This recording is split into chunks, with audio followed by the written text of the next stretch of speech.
오늘 빌립보서 1장 1, 2절 말씀 중심으로 해서 주의 종이라는 그런 제목 가지고 말씀을 드립니다.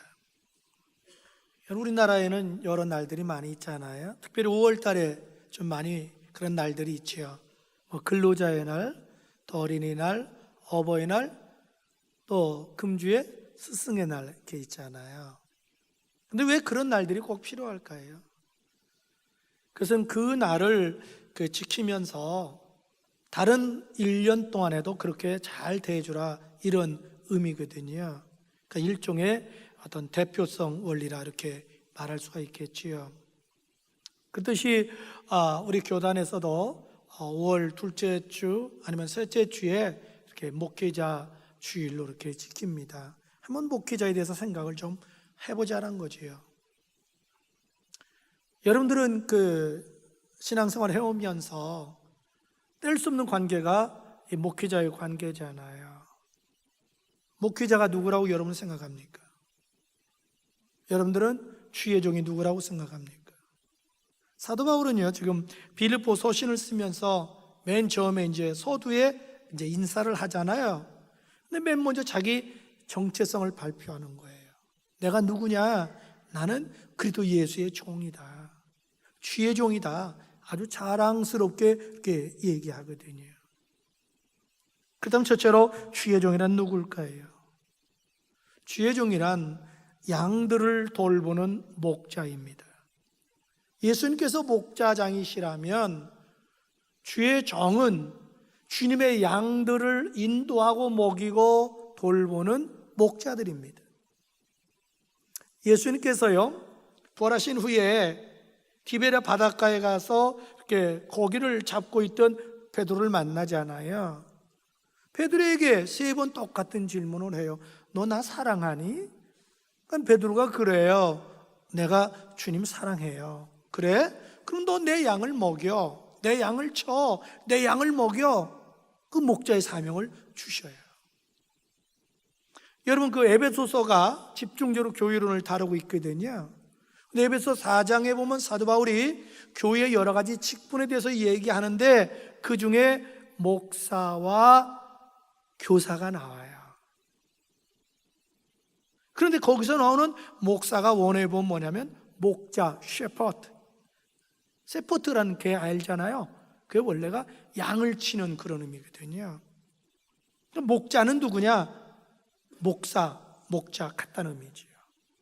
그래서 에베소 4장 11절 이하에 어떤 사람은 목사와 교사로 삼으셨으니 이는 성도를 온전하게 하며 봉사일을 하게 하며 그리스도의 몸을 세우려 하십니다. 이렇게 말합니다.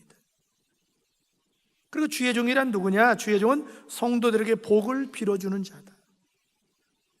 오늘 사도 바울이 이렇게 서신을 쓰면서 2절 볼까요? 이렇게 맨 서두에 말합니다. 하나님 우리 아버지와 주 예수 그리스도로부터 은혜와 평강이 너에게 있을지어다. 할렐루야. 복을 빌어주는 거예요. 예수님께서요 12제자를 이렇게 파송하거든요. 파송하면서 무슨 얘기냐면 너희는 가는 곳마다 복을 빌어주라 이렇게 말씀하셔요. 그래서 마태복음 10장 12절에 보니까 또 그 집에 들어가면서 뭐 하기를 빌라? 평안을 빌어주라는 거예요. 너 가는 곳마다 평안을 빌어주라는 거예요. 그래서 그 사람이 평안을 받을 만한 자격이 있으면 임할 것이고 아니면 너한테 돌아올 거라는 거예요. 여러분 구약 성경에 보면요 하나님께서 아론과 후손들을 대제사장으로 세우잖아요. 세우면서 이렇게 말해요. 너희들은 이스라엘 백성들을 축복하라 그래요. 그래서 민수기 6장 23절 이하에 보니까 아론과 그의 아들들에게 말하 이르기를 너희는 이스라엘 자손을 위하여 이렇게 축복하여 이르되 여호와는 내게 복을 주시고 너를 지키시기를 원하며 여호와는 그의 얼굴을 내게 비추사 은혜 베푸시기를 원하며 여호와는 그 얼굴을 내게로 향하여 드사 평강 주시기를 원하노라 알지니라 하라. 그들은 이같이 내 이름으로 이스라엘 자손에게 축복할지니 내가 그들에게 복을 주리라. 할렐루야. 주의 종이 축복했을 때 주님이 그대로 복을 주시겠다. 할렐루야. 주의 종은 누굴까요? 주의 종은 하나님 말씀을 선포하는 자예요. 여러분 말라기서 2장 7절에 보면요 주의 종은 누구냐? 하나님의 사자다. 요한계시록 1장 20절에 보니까 예수님께서 오른손에 7뼈를 쥐고 있는데 7뼈이 누구냐? 7교의 사자다 그래요. 주의 종이란 누구냐면 하나님의 사자로서 하나님의 말씀을 선포하는 자예요. 대언하는 자예요. 예수님도 이 땅에 오셔서 크게 3가지 사역하셨거든요. 맨 처음이 선포하는 행위예요. 말씀을. 그리고 가르치는 거예요. 3번째가 치유하시는 했어요. 그래서 마태복음 4장 23절에 보니까 예수께서 온 갈릴리에 두루 다니사 그들의 회상에서 가르치시며 천국 복음을 전파하시며 백성 중에 모든 병과 모든 약한 것을 고치시니 그랬어요. 그 예수님께서 12제자를 파송하시잖아요. 파송하시면서 너희는 가면서 하나님 말씀을 선포하라 그래요. 그래서 마태복음 10장 7절에 보니까 가면서 전파하여 말하되 천국이 가까이 왔다 하라 이렇게 말씀하셔요. 그리고 주의 종이란 누굴까요? 주의 종이란 성도들을 하나님의 말씀으로 잘 가르치고 양육하는 자예요. 여러분, 주님께서요 승천하기 직전에 제자들에게 2가지를 명해요. 너희는 가서 모든 족속 제자를 삼고 그 다음에 말씀을 가르치라는 거예요. 그래서 마태복음 28장 19절 이하에 보니까 너희는 가서 모든 족속으로 제자를 삼아 아버지 아들과 성령 이름으로 침례를 주고 내가 너에게 분반 모든 것을 가르쳐 지키게 할지어다. 볼지어다 내가 세상 끝날까지 너희와 항상 함께 있으리라 하시니라. 할렐루야. 여러분, 사도 바울은요 목자의 사명이 뭐냐 가장 집중적으로 다룬 부분이 바로 이 부분이에요. 주의 백성들을 하나님 말씀으로 잘 양육하는 거다. 양육해서 궁극적으로 성도들이 장성한 분량까지 자라게 하는 것이다. 다시 말해서 예수 그리스도를 닮도록 만드는 거다. 말씀으로 양육해서 한 사람 한 사람이 예수님의 신앙을 담고 인격을 담고 삶을 담고 능력을 담도록 양육하는 거, 이게 주의 종의 사명이라는 거예요. 갈라디아서 4장 19절에 이렇게 말해요. 나의 자녀들아 너희 속에 그리스도의 형상을 이루기까지 다시 너희를 위하여 해산하는 수고를 내가 한다. 골로새 1장 28절 우리 화상 보고 다 한번 읽을까요? 시작.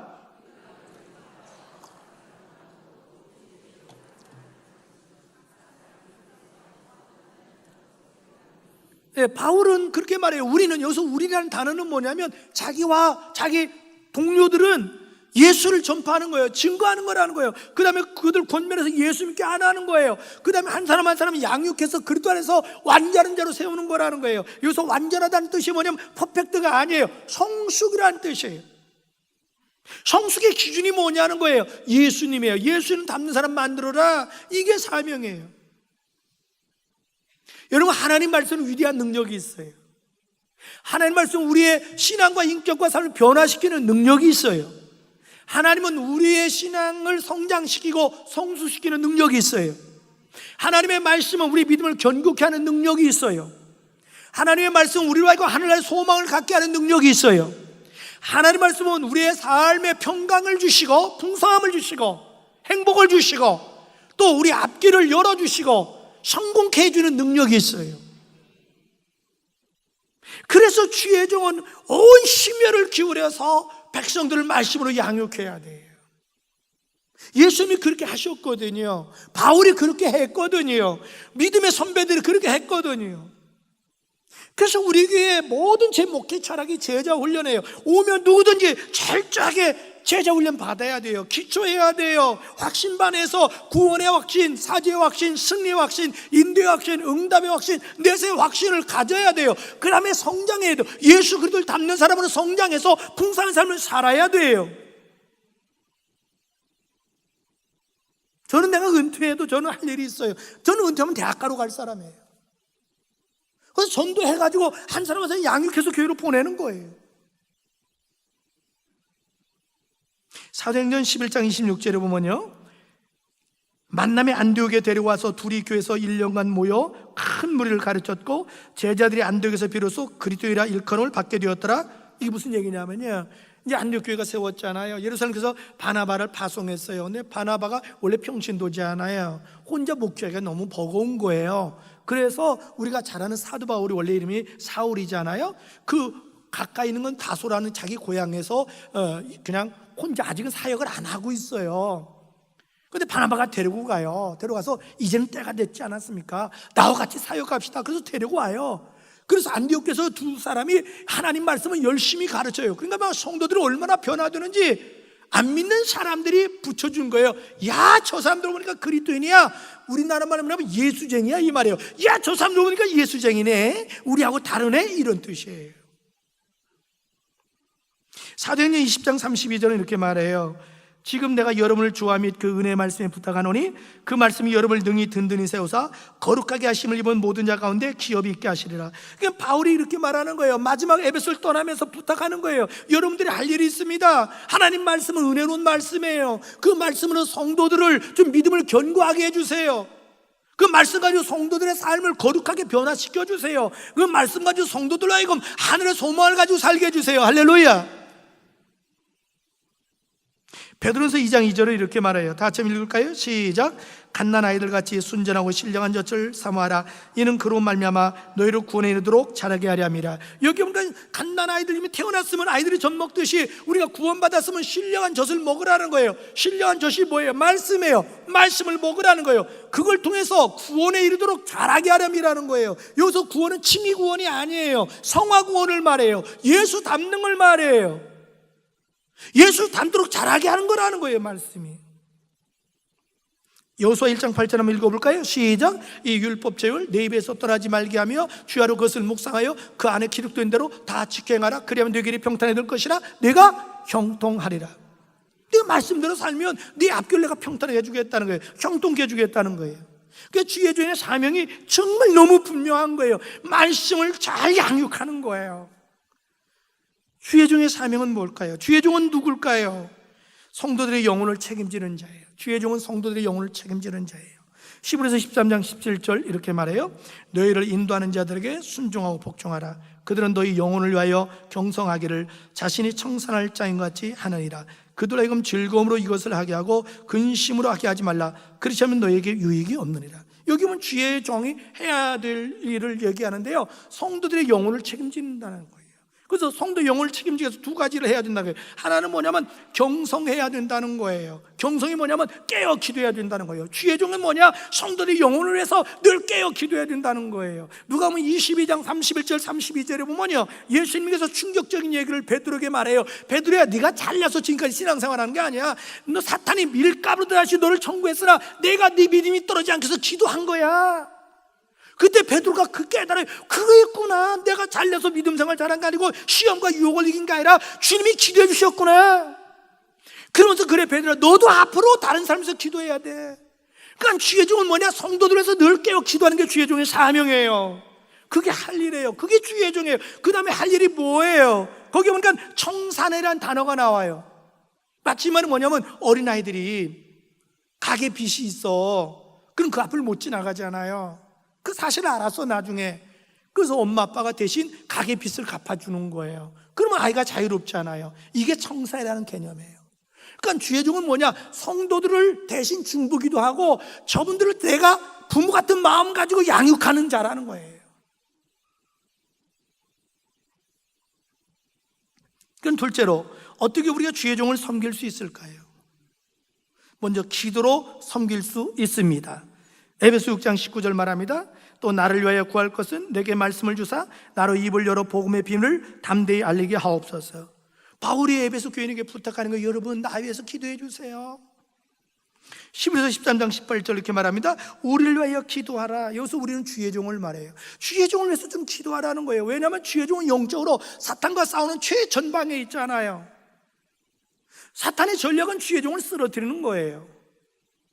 그리고 주의 종이 목양하다 보면 때로는 피곤하고 지칠 때가 있잖아요. 외로워요. 정말 주의 종처럼 외로운 사람이 없어요. 집 안 내도 애경사 있어도 가지를 못하잖아요. 거의 그냥 평생 이렇게 교회에서 살잖아요. 여러분, 모세의 40년 인생을 보세요. 참 모세처럼 힘든 사람이 어디 있어요? 외로운 사람이 어디 있어요? 고독한 사람이 어디가 있어요? 힘든 사람이 어디가 있어요? 그런 얘기 있잖아요. 어떤 오월로 목사님이 길을 지나가는데 거목나무가 있는 거예요. 그러니까 속이 텅 비어서 새카만해. 거목나무를 보더니 그대로 고목나무, 거목이 아니라 고목. 어쩌면 너하고 나하고 똑같니? 그러더래요. 그렇게 여러분 보다시피 주의종이 화려한 게 아니에요. 정말 우리 교회, 우리나라에 이런 시스템 갖춘 교회가요 10%밖에 안 돼요. 사실은 수많은 목회자들이 농어촌에서 개척교회 하면서 얼마나 힘들고 어렵게 목회하는데요. 여러분, 바람 가지 많은 나무 바람 잘 날 없다고 양떼들이 많으면 그만큼 근심 걱정 많은 거예요. 할 일이 많아지는 거예요. 그래서 기도해 주라는 거예요. 왜냐하면 기도보다 위대한 게 없어요. 그래서 여러분 성막에 보면요, 성막에 여러 가지 기구가 있는데 한 가운데에 바로 향단이 있어요. 향단이 제일 커요. 제일 높아요. 그는 뭐냐면 교회의 핵심이 뭐냐? 기도다. 그래서 성경의 기도는 예수님께서 만민이 기도하는 집이다. 그래서 목회자도 성도를 위해서 기도하는 성도도 주의 이름에서 기도해야 돼요. 기도하는 성도가 많으면 그 목사는 행복한 거예요. 목회를 잘할 수 있는 거예요. 거기서 영적인 능력이 오는 거예요. 거기서 생동감이 넘치고 생기가 넘치는 거예요. 그래서 얼마 전에 소천하신 베일리 그레이엄 목사님은 오히려 기도하는 사람을 직원으로 뽑았잖아요. 그분들은 봉급하면 아침부터 저녁까지 기도하다 퇴근하는 거예요. 그 정도로 기도가 중요한 거예요. 저는 여러분 저를 위해서 기도해 주기를 부탁드려요. 그리고 어떻게 우리가 주의 종을 도울 수 있을까요? 주의 종의 동역자가 되어주는 거예요. 동역자라는 영적인 전우가 되는 거예요. 주의 종의 동역자가 되어서 주의 종과 더불어 교회를 세우기 위해서 헌신하는 거예요. 봉사하는 거예요. 하나의 미랄이 되어주는 거예요. 로마서 16장 3, 4절에 바울은 말합니다. 너희는 그리스도 안에서 나의 동역자들인 브리스가 아굴라에게 문안하라. 브리스가 아굴라는 부부예요. 그들은 내 목숨을 위하여 자기들의 목숨까지도 내놓았나니 나뿐 아니라 이방인의 모든 교회도 그들에게 감사하느니라. 아멘. 바울이요 위대하게 된 이유는 주변에 동역자가 많아서 그래요. 그래서 바울 서신은 꼭 끝에 자기 동역자 이름을 써요. 특별히 로마서 16장이면 자기 동역자 이름을 약 34명, 5명을 기록하고 있어요. 그분들 때문에 자기가 이런 사람 오늘까지 목회할 수 있었다는 거죠. 우리가 어떻게 또 주의 종을 도울 수 있을까요? 주의 종을 절대 신뢰하고 따르고 복종하는 거예요. 조금 전에 읽어드린 히브리서 13장 11절 다시 읽어드립니다. 너희를 인도하는 자, 즉 주의 종들에게 순종하고 복종하라. 그들은 너희 영혼을 위하여 경성하기를 자신이 청산할 자인 것 같이 하느니라. 그들로 하여금 주의 종들로 하여금 즐거움으로 목회를 하게 하고 근심으로 하게 하지 말라. 그렇지 않으면 너에게 유익이 없느니라. 역대하 20장 20절은 그렇게 말을 해요. 우리 화상 보고 다 같이 한번 읽을까요? 시작. 그의 선지자를 신뢰하라. 그리하면 형통하리라. 아멘. 여호사밧 왕이 백성들에게 그런 거예요. 너 여러분 하나님을 신뢰하십시오. 그러면 여러분 견고해질 거예요. 주의 종을 신뢰하십시오. 그러면 여러분 형통할 거예요. 여기에 신뢰라는 단어가 똑같아요. 하나님이 신뢰하듯이 주의 종을 신뢰하라는 거예요. 이 말이 왜 나왔냐면 여호사밧이 나라를 다스릴 때 이웃에 연합군들이 쳐들어왔어요. 올라오면 옥정까지 온 거예요. 연산까지 온 거예요. 이제는 뭐 나라가 명하는 건 아주 좋은 풍전등화예요. 얼마 안 남았어요. 절대절명 위기 앞에 이길 수 있는 군사력이 없어요. 그러니까 하나님 도움을 받고 싶어요. 그래서 여호사밧이 온 백성에게 명령했어요. 자, 여러분 다 성전에 나오세요. 어린아이들까지 다 나오세요. 부녀자들 나오세요. 노인들도 다 나오세요. 우리 나라 위해서 기도합시다. 기도했어요. 그랬더니 응답이 주의 종 아히엘이라는 선지자에게 응답이 와요. 근데 뭐라고 하냐면 여러분 안심하지 마십시오. 안심하십시오. 전쟁은 여호와께 속한 것입니다. 하나님이 여러분에게 승리를 주실 것입니다. 그런 내일 나가서 싸우십시오. 그러니까 막 백성들이 웅성대는 거예요. 아니 내일 가서 싸울 것 같으면 뭐 우리가 이제로 와서 왜 이렇게 기도하냐고 막 입에 한잔 나와서 여기저기 불평만 막 엉성대는 거예요. 그러니까 눈치를 챈 딱 여호사밧 중심을 잡는 거예요. 여러분 가만히 있어요. 가만히 있어. 떠들지 마. 자발 떨지 마. 충청도 말로 방정 떨지 마. 좀 가만히 좀 있어. 하나님을 신뢰해. 그러면 하나님이 우리 견고해 줄 거야. 그 종 선지자 말을 신뢰해. 그리고 우리 성공할 거야 이 말이에요. 그리고 정말 다음날 전쟁터에 나가요. 아니 전쟁터에 나갔더니 또 이상한 얘기를 하는 거예요. 아 찬양대를 뽑으라는 거예요. 노래 잘하는 사람을. 아니 앞에 세우라는 거예요. 이게 뭐 전쟁 놀이도 아니고 뭐예요? 그들은 뭐냐면 가운을 입히래요. 가운을 입히더니 찬양하라는 거예요. 기가 막힌 거예요 이게. 전혀 전쟁하고는 어울리지 않나요? 이거 찬양을 해요. 그랬더니 놀라운 일이 벌어져요. 그 순간 하나님이 천사를 보내가지고 적군이 연합군이잖아요. 자중질환이 일어나게 만들어요. 자기들끼리 불신하고 자기들끼리 막 죽이고 싸워요. 그래서 이스라엘 백성들이 피 한 방울 흘리지 않고 승리했어요. 할렐루야. 그리고서 세상에 그 군수물자를 가지고 오는 데만 3일 걸렸어.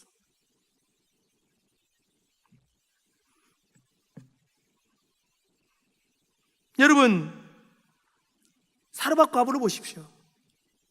3년 6개월 동안 감으로 먹을 게 없어요. 자기 집에 이제는 다 긁어보니까 마지막 떡 하나, 호떡 하나, 빵 하나 만들 거밖에 없어요. 자기에게 지금 아들 하나밖에 없어요. 이제 그거 아들 준 다음에 굶어 죽어야 돼요. 근데 갑자기 전국이 지명수배 당했던 엘리사라는 선지자가 나타나는 거예요. 그 떡 날려주시오. 그럼 가뭄이 끝날 때까지 당신 기름통에 기름이 떨어지지 않고 병에 밀가루통에 밀가루가 떨어지지 않을 겁니다. 나 같으면 그럴 것 같아요. 대번에 빗자루 들고서 그래 사기칠 게 없어서 나 같은 과반대 사기치냐 이 끼야? 하고 내쫓았을 것 같아요. 그런데 복 받을 사람은 그릇이 달라. 모험하는 거예요. 믿어보는 거예요. 그래서 정말 마지막 정석을 해서 호떡을 만들어. 그때는 그걸 엘리사 선지자가 주는 거예요. 그랬더니 엘리야가 애가 옆에서 코 흘리고 있는데 입치 흘면서 침 흘리고 있는데 주지도 않고 혼자 다 먹어버려. 애가 얼마나 뿔따고 났겠어. 그러더니 그러는 거예요. 부형님 주방에 가보세요. 한번 열어보세요. 밀가루 했더니 가득 찬 거예요. 기름병 보세요. 기름병이 가득 찼어요. 주의 종 말을 신뢰하고 순종할 때 사르밧 과부가 기적을 체험했습니다. 예수님도 그 말을 이용했어요. 왜 이방인 사르밧 과부도 주의 종을 믿고 저런 기적을 체험했는데 너희들은 어찌하여 나를 믿지 않느냐? 우리가 어떻게 주의 종을 섬길까요? 그건 주의 종을 존귀히 여기는 거예요. 여러분, 갈라디아 교인들은요 사도 바울을요 천사처럼 섬겼어요. 정말 사도 바울이 원한다면 자기를 눈이라도 빼주겠다고 그래요. 갈라디아 4장 13절 이하에 이렇게 말을 해요. 내가 처음에 육체의 약함으로 말미암아 너에게 복음을 전한 것을 너희가 아는 바라. 너희를 시험하는 것이 내 육체에 있으되 이것을 내가 업심여기도 아니하니 버리지도 아니하고 오직 나를 하나님의 천사와 같이 또는 그래도 예수와 같이 영접하였도다. 너희의 복이 지금 어디 있느냐? 내가 너에게 증언하노니 너희가 할 수만 있었더라면 너희 눈이라도 빼어 나에게 주었으리라. 이런 얘기예요. 바울이요 다메섹 도상에서 비 때문에 눈이 멀었었잖아요. 사흘 동안. 그때 눈을 상한 거예요. 그래서 안질이 있어요. 늘 눈꺼풀이 껴요. 그러니까 그의 모습을 보면 사람이 실망을 해요. 말을 들으면 청산유수예요. 글을 쓰는 거 보면 천하의 명필이에요.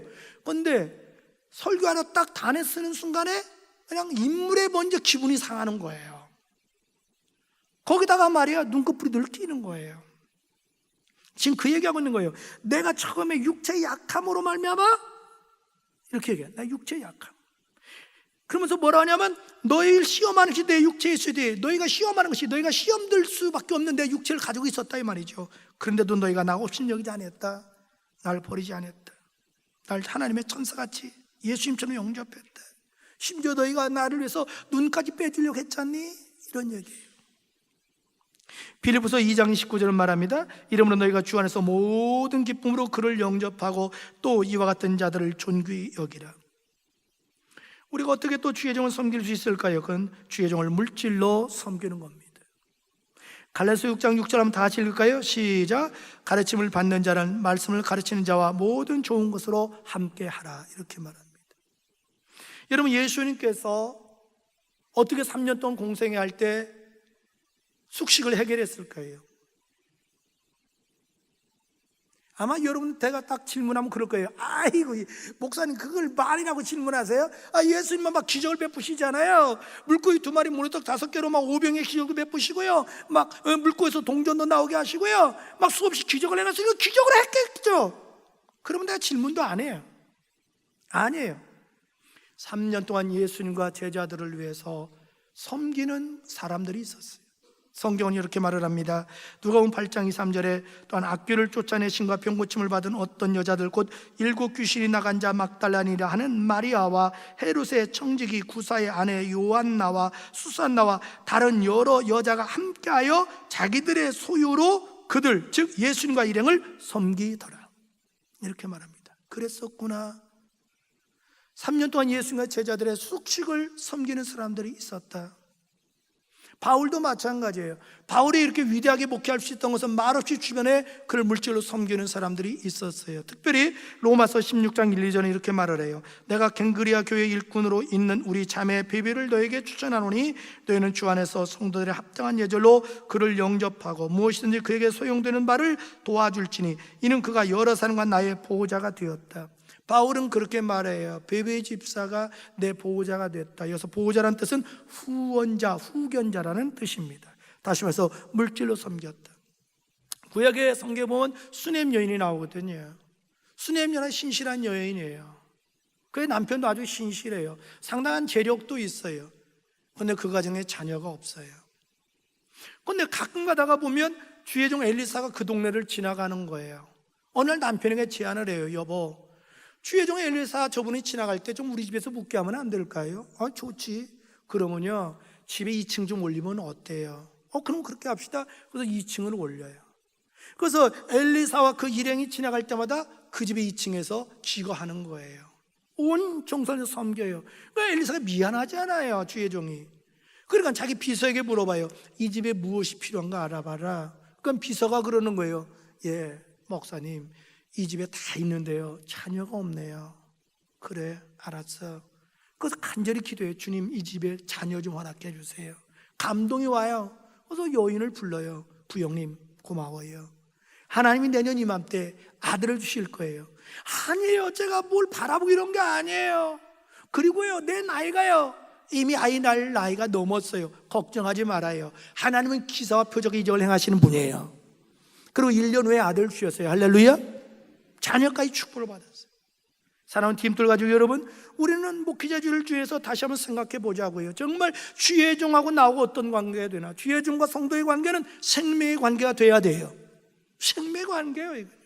정말 한 교회를 세우기 위해서 서로 격려하고 위로하고 서로 기도하고 축복해 주는 관계가 돼야 돼요. 그래서 여러분이 복을 받으려면요 언제든지 중요한 게 안에서 주의 종과 아름다운 관계를 맺어야 돼요. 이상해요. 주의 종 관계가 틀어지면요 여러분의 신앙뿐만 아니라 가정의 질서, 사회생활 다 무너져요. 왜? 신앙은 단순한 신앙 문제가 아니에요. 신앙은 내 인격, 내 정신, 내 삶, 라이프 스타일 다 영향을 미쳐요. 이게 종교의 힘이에요.